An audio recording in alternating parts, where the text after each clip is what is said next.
আসসালামু আলাইকুম প্রিয় শিক্ষার্থীরা, তোমরা সবাই কেমন আছো? আশা করি সবাই ভালো। আজকে নবম এবং দশম শ্রেণীর সবচেয়ে খুব গুরুত্বপূর্ণ একটি টপিক, একটা কোশ্চেন নিয়ে আলোচনা করছি। এটা 5 নম্বরে আসে পরীক্ষায়, পাবলিক পরীক্ষা হিসেবে এসএসসি তে। তো আজকে এটা কোশ্চেনটা আলোচনা করতেছি। দেখো, ট্যাগ শব্দের অর্থ হচ্ছে জুড়ে দেয়া, আর কোয়েশ্চেন শব্দের অর্থ প্রশ্ন। অর্থাৎ এটা আমার মতো করে বুঝাই, অর্থাৎ কোনো বক্তার বক্তব্য সঠিক কিনা তা যাচাই করার জন্য শব্দের শেষে ছোট্ট একটা প্রশ্ন জুড়ে দেওয়া হয়, তাকে ট্যাগ কোয়েশ্চেন বলে বা কোয়েশ্চেন ট্যাগ বলে। এখানে যেটা বলছে, বাস্তব জীবনে কথা বলার সময় আমরা অনেক সময় প্রশ্নবোধক বাক্যের শেষে শ্রোতার স্বীকৃতি, সমর্থন বা মন্তব্য যাচাই বা মন্তব্য চাই এবং একটি সংযুক্ত প্রশ্ন করি। এরকম সংযুক্ত প্রশ্নকে ট্যাগ কোয়েশ্চেন বলা হয়। যেমনটা আমি এখানে দেখি, we like flowers, don't we? We like flowers, don't we? আমরা ফুল পছন্দ করি, তাই নয় কি? ট্যাগ কোয়েশ্চেন দুই প্রকারের হয়, একটা হচ্ছে affirmative, that means positive tag question, আর একটা হচ্ছে নেগেটিভ। অর্থাৎ এটার প্রথম অংশটা যদি পজিটিভ হয়, পরের অংশটা নেগেটিভ হয়, আর প্রথম অংশটা নেগেটিভ হলে পরের অংশটা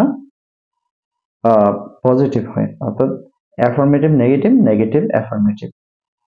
তো মূলত আমরা এখানে ট্যাগ কোয়েশ্চেন করতে হলে যে সকল বিষয় জানা দরকার এখানে দিয়ে দিছে, এগুলো আর পড়ছি না, এটি স্ক্রিনশট রাখতে পারো।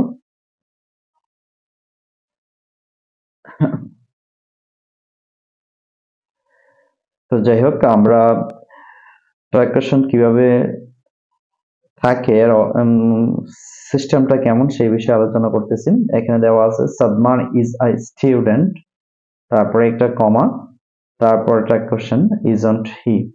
মূলত এই প্রথম অংশটাকে সেন্টেন্স বা স্টেটমেন্ট বলা হয়। এই যে আমি এখানে যেটা দেওয়া আছে, আমি কার্সরটা ঘোরাচ্ছি, সেটা হচ্ছে কি স্টেটমেন্ট, তারপর কমা, আর এইটাই হচ্ছে কি মূলত ইজন্ট হিটাই হচ্ছে এখানে ট্যাগ কোয়েশ্চেন। আমি এখানে তীর চিহ্নের মাধ্যমে বুঝিয়ে দিয়েছি কোন অংশটা কি। ট্যাগ কোয়েশ্চেনের মধ্যে মূলত তিনটি উপাদান থাকে, এগুলো হচ্ছে অক্সিলারি ভার্ব, তারপর নট থাকবে যেটা সংক্ষিপ্ত আকারে না বোধক হয়, সাবজেক্ট ওয়ার্ড, অর্থাৎ যেটা সাবজেক্ট থাকবে সেটার প্রনাউন থাকবে। তাই আপনারা যদি এই তিনটি উপাদানের ব্যবহার ভালোভাবে বুঝতে পারেন, আপনারা সহজেই ট্যাগ কোয়েশ্চেন গঠন করতে পারবেন। এবার এই উপাদানগুলো নিয়ে আলোচনা করা যাক। এখানে অক্সিলারি ভার্ব ও নট এর ব্যবহার। আমরা এখানে প্রত্যেকটা অক্সিলারি ভার্বের শেষে নট কিভাবে যুক্ত হয় সেই জিনিসটা দেখাচ্ছি। যে এম প্লাস নট, এন্ট অথবা আরন্ট হয়, অর্থাৎ এটা এরকম হতে পারে। এটা ভুল হয় বেশি অনেকের, কারণ অনেকে অ্যামন্ট ইউজ করে, সো এটা ইউজ করা যাবে না। অর্থাৎ আরন্ট অথবা এন্ট, প্রত্যেকটা অক্সিলারি ভার্বের শেষে কিভাবে নট ইউজ হয়েছে সেই জিনিসটা এখানে দেখিয়ে দেওয়া হয়েছে। এখানে কিছুটা ব্যতিক্রম হচ্ছে শেল প্লাস নট, এটা শ্যান্ট হবে, এই জিনিসটা মাথায় রাখতে হবে। শ্যান্ট আমি কালার করে দিয়েছি, শ্যান্ট। তারপর উইল এর to same, won't, won't, shan't and won't. এখানে এল এল দেওয়া আছে শেলের শেষে, উইলের শেষে এল এল সেইটা থাকবে না, আর এখানে নট এবং নট বসবে। আমরা নিচে দেখি example, he must do this. এখানে অক্সিলারি ভার্ব যেটা থাকবে সেটার উপর ডিপেন্ড করে এটা কোশ্চেনটা করতে হবে। এখানে মাস্ট নট, অর্থাৎ মাস্ট নট হি।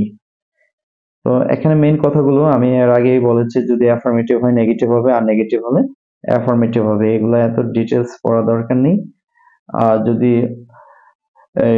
ডিটেলস পড়তে চাই অনেকটা সময় লাগবে। তো আমরা এখানে মেইন যে জিনিস, এই টেবিলটা জানা থাকলে আমি মনে করি 70% ট্যাগ কোশ্চেন তোমাদের জানা হয়ে যাবে। আর সেটা নিয়ে আলোচনা করতেছি। স্টেটমেন্টের সাবজেক্ট, অর্থাৎ স্টেটমেন্ট বলতে আমরা সামনের সেন্টেন্সকে বোঝাই। তারপর ট্যাগ কোশ্চেনের সাবজেক্ট। তো স্টেটমেন্টে যদি কোনো পুরুষ থাকে, যেমন সাদমান লেখা এখানে, এটা একটা মেল পুরুষ, তাই হি হয়েছে। জান্নাত ফিমেল, অর্থাৎ এটা হচ্ছে কি মেয়ে বা মহিলা, সি। যদি কোনো সেন্টেন্সের শুরুতে সাবজেক্ট হিসেবে ওয়ান যুক্ত কোনো ওয়ার্ড থাকে, যেমন সামওয়ান, এনিওয়ান, নো ওয়ান, এগুলা থাকে, তাহলে দেই বসে স্ট্যাক কোশ্চেনের সাবজেক্ট। যদি সামবডি, এনিবডি, নোবডি, সামবডি এগুলো থাকে তাহলে দেই বসে। সামথিং, এনিথিং, নাথিং যদি সাবজেক্ট হিসেবে থাকে তাহলে এটার ট্র্যাক কোশ্চেনের সাবজেক্ট হবে ইট। আল্লাহ বা গড অর্থাৎ কোন সৃষ্টিকর্তা ইন্ডিকেট করলে সেটা ক্যাপিটাল লেটারে, এই জিনিসটা মাথায় রাখতে হবে, ক্যাপিটাল লেটারে ইউজ করতে হবে। যদি আমরা স্মল লেটারে ইউজ করি এটা হবে না। তারপর ফার্স্ট পারসন, সেকেন্ড পারসন থাকলে উই, আবার সেকেন্ড পারসন বা first person, second person, third person তিনটেই থাকলে উই, থার্ড পারসন এবং থার্ড পারসন দুইটা থাকলে দেই। তারপর এখানে দেওয়া আছে যদি সাবজেক্ট হিসাবে all of us, most of us, majority of us, তারপর নান অফ আস এইরকম সাবজেক্ট হিসেবে থাকে তাহলে এটা ট্যাগ কোশ্চেনের সাবজেক্টটা উই হয়। তারপর all of you, most of you, some of you এরকম থাকলে এটা ইউ হবে। All of them, some of them, most of them, majority of them থাকলে দে হবে। মিনিমাম যদি আমরা এই টোটালটা জেনে নিই, এই টোটাল অপশনটা যদি জানি আমরা, তাহলে আমাদের প্রায় যেটা আমি দাগে দিলাম এই সম্পূর্ণটা যদি জানা হয় তাহলে আমাদের কোশ্চেন প্রাইস 70 থেকে 80% আমাদের জানা হয়ে যাবে। তাহলে আমরা এখানে রুলস দেখাই। এগুলো অক্সিলারি ভার্ব দেওয়া আছে কতগুলো, কিভাবে গঠিত হয় দুই একটা পরে আমি শোনাচ্ছি। I am a student, aren't I? এই যে এখানে দিচ্ছে aren't I, am দেওয়া আছে, আমরা amont ইউজ করব না, এটা aren't I ইউজ করব। She didn't go there, এই যে did she অর্থাৎ এইভাবেই হবে, সবগুলো এইভাবেই করতে হবে অক্সিলারি ভার্ব কেন্দ্রিক। তারপর দেখো এখানে অক্সিলারি ভার্ব যুক্ত exclamatory sentence isn't, aren't, wasn't, aren't বসে।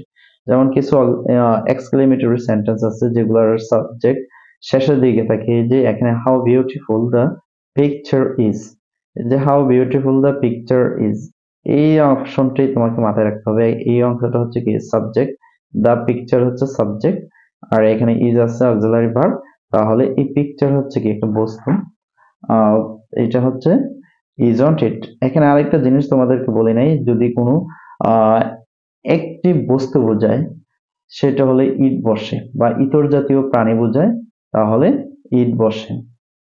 আবার একাধিক ব্যক্তি বা বস্তুর ক্ষেত্রে দেই বসে, একাধিক ব্যক্তি অথবা বস্তু ইন্ডিকেট করলে দেই বসবে এই পাশে।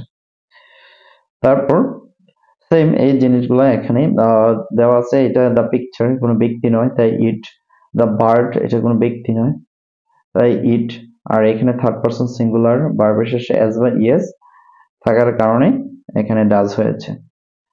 তারপর মোরাল অক্সিলারি ভার্ব মে বা এগুলা থাকলে নট বসে করা যায়, এগুলো সহজ পারা যাবে। তারপরে এখানে খুব বেশি ভুল হয় যাদের, এই যে এই অপশনটার মধ্যে এক্সক্লেমেটরি সেন্টেন্সের সাবজেক্ট এবং ভার্ব উজ্জ্ব থাকলে সেক্ষেত্রে সেন্টেন্স বুঝে সাবজেক্ট ও ভার্ব ধরে নিয়ে ট্রান্সলেশন করতে হয়।